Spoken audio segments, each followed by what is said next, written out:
വള്ളംകളി വള്ളംകളി വള്ളംകളിയേ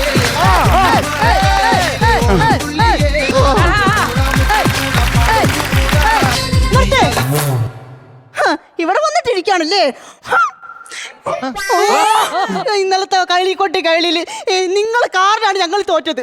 നിങ്ങളെ ജഡ്ജസിന് പൈസ കൊടുത്ത് വശീകരിച്ചിട്ടാണ് നിങ്ങൾ ഫസ്റ്റ് വാങ്ങിച്ചത്. അതെനിക്ക് നന്നായിട്ട് അറിയാം. ആ ജഡ്ജസിന് എങ്ങനെ എന്റെ കൈ കിട്ടിയിട്ടുണ്ടെങ്കിലോ അവനെ അടിച്ച് കുത്തി പിഴിഞ്ഞ് കുളിച്ച് മൂടും. എവിടെ കണ്ടിട്ടുണ്ടല്ലോ മറ്റേ ട്രാൻസ്ഫോമറിൽ ഇരിക്കുന്ന അപായ ചിഹ്നം. ഇന്നലെ ജഡ്ജ് ചെയ്യാൻ വന്ന മാഷല്ലേ? അങ്ങനെ ഒരു അബദ്ധം പറ്റിപ്പോയി. വള്ളംകളി വള്ളംകളി വള്ളംകളിയേ പുന്നമടക്കായലിലെ വള്ളംകളിയേ. മുന്നോട്ട് 3 സ്റ്റെപ്പ്, പുറകോട്ട് 4 സ്റ്റെപ്പ്.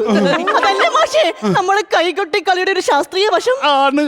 എന്നിട്ടെന്തിനാ മാഷേ ഞങ്ങൾ പുറകോട്ട് വെച്ച 4ാമത്തെ സ്റ്റെപ്പ് തെറ്റിയെന്നും പറഞ്ഞ് മാഷ് ചുവന്ന മഷി കൊണ്ടൊരു അരുവിലെ വര വരച്ചത്? മാഷി വരച്ച ചുവന്ന മഷിക്ക് ചോര എന്നൊരു അർത്ഥം കൂടിയുണ്ട്. എവിടെ കേട്ടിട്ടുണ്ട്? ജയിച്ചു എന്നൊരു തോന്നലുണ്ട് എല്ലാവർക്കും ഇവിടെ.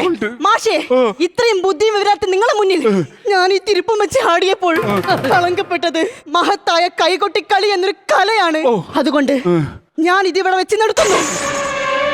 ഈ തിരുപ്പൻ ഞാനിതാ ഇവിടെ ഉപേക്ഷിക്കുകയാണ്. കൊണ്ടുപോ ഞങ്ങളുടെ ടീമിന്റെ തിരുപ്പൻ.